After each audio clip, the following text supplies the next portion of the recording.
Michelle is the medic. She keeps the team alive. Use the med gun to heal or revive teammates from a distance. As the medic, use the healing burst to keep yourself and nearby hunters alive. If the medic falls in battle, the team is sure to follow. Stay alive, medic. When in combat, use the sniper rifle to create weak spots on the monster for the other hunters to target. The tranq rifle will slow the monster and highlight its location for a short amount of time. Et salut tout le monde, ici Alice, on se retrouve donc pour une vidéo sur Evolve. Et cette fois-ci, donc gameplay du médic, donc médecin en français. Donc le médecin qui est censé soigner tout le monde comme ce que vous avez vu au départ.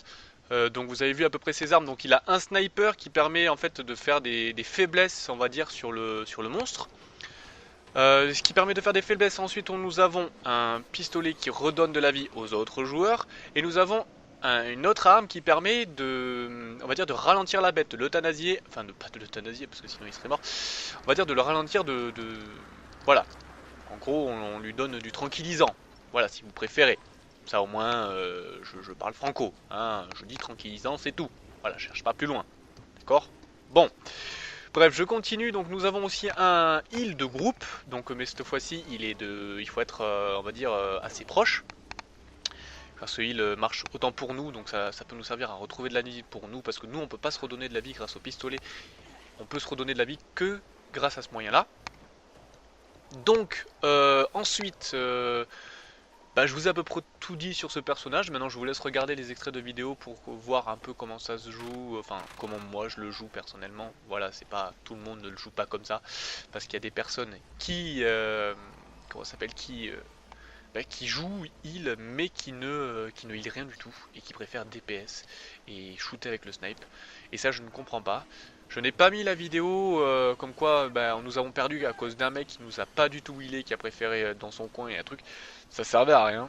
Je me suis dit ça sert à rien, de toute façon les joueurs le verront par eux-mêmes et l'ont très bien compris que ce jeu c'est du jeu coop. Ceux qui préfèrent jouer en solo n'ont rien à faire sur ce jeu là. Donc voilà, donc je vous apporte de plus amples informations encore par rapport à l'autre vidéo. Donc il y avait bien deux monstres. Donc en fait pour cette alpha nous ne pouvions que jouer que deux monstres. Nous pouvons jouer donc le Goliath, que maintenant je connais son prénom, donc le monstre normal que tout le monde connaît, et le Kraken que nous pouvons débloquer. Donc ensuite, par rapport aux évolutions, donc on a évolution stag 1, 2 et 3. Nous ne pouvons pas aller à plus de 3. Donc là vous voyez sur l'écran, il apparaît un point violet. Une fois que le monstre, donc le Goliath ou le Kraken, est monté niveau, je sais pas si c'est Goliath ou Goliath, hein, excusez-moi, monte au niveau 3, ce point apparaît. Et donc nous devons protéger cet endroit et lui doit le tuer. Si jamais il arrive à le défoncer, le monstre a gagné. Si nous arrivons à le protéger, c'est-à-dire à tuer le monstre, on a gagné nous. Ça c'est logique, hein. Si on arrive à le tuer, on a gagné. Donc vous voyez, le but des joueurs c'est de se précipiter le plus vite possible sur ce truc, sur ce point là, pour protéger un peu la zone, pour poser des mines comme ce que l'assaut a fait et tout ça. Et donc là le combat va commencer contre le Kraken. Donc là on jouait contre un Kraken. Donc vous allez voir quand même que le Kraken, c'est là où vous voyez, en fait voilà, le Kraken fait d'énormes dégâts. Donc vous voyez, il a très vite tué l'allié en bas. Donc là je suis en train de le healer, celui qui est tombé, comme ça en fait je peux le réanimer, c'est à dire que je ne suis pas obligé d'être à ses côtés pour pouvoir le réanimer. Grâce à ce pistolet je peux réanimer de loin, et ça je trouve ça assez cool franchement. Donc vous voyez que quand même la personne que je suis en train de healer à cet instant là, il prend quand même de très très lourds dégâts. Regardez ses PV quoi, voilà, il est mort quoi. Et là vous allez le voir, donc là je vais essayer de le réanimer de loin, parce que si on allait de près effectivement on se faisait défoncer la tronche, hein. Donc il valait mieux pas y aller. Donc là moi ce que je faisais, vous voyez que là lui il essaye de le finir, mais moi je le healais. Du coup on va dire que je le maintenais en vie. Évidemment il vaut mieux être 4 que 3. Vous voyez, il jouait un peu à cache-cache, l'autre, voilà. Donc voilà, d'autres informations, donc c'est ce mode de jeu que vous voyez là, donc la chasse au monstre, et qu'après il y a ce point qui apparaît une fois que le monstre soit niveau 3. C'est un mode, donc ce mode là ça sera le mode je pense principal, c'est à dire que c'est sur ça que le jeu est basé, etc. Mais il n'y aura pas que ce mode là, évidemment à la sortie du jeu il y aura d'autres modes, c'est sûr, je ne sais pas lesquels, mais il y aura d'autres modes, c'est sûr, parce que sinon vous imaginez un peu l'ennui du jeu. Donc ensuite, donc le médic en lui, il faut healer, tranquilliser la bête quand elle fuit, tirer au sniper pour mettre des points pour que les joueurs puissent faire plus de dégâts sur le monstre. C'est ce qui est le but principal du médic, hein, vous allez me dire un peu, c'est un peu logique.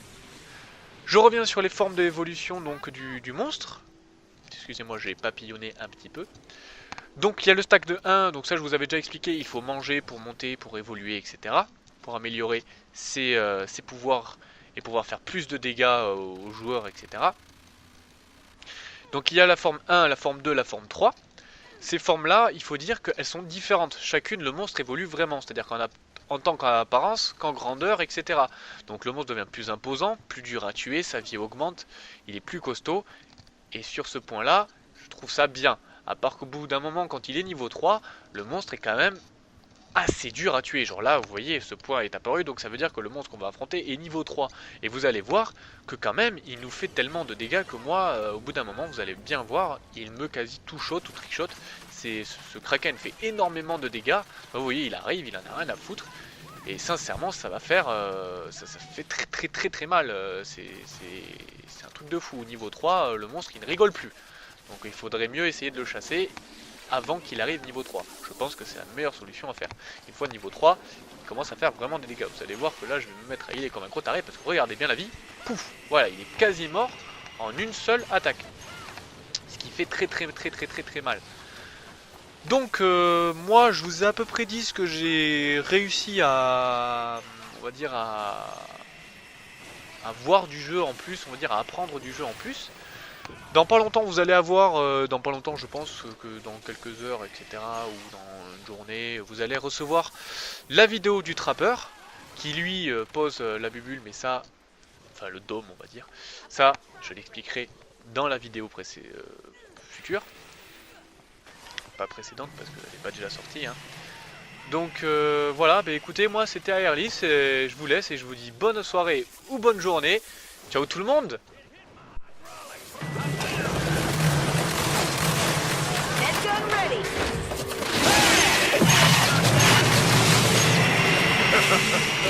Ready.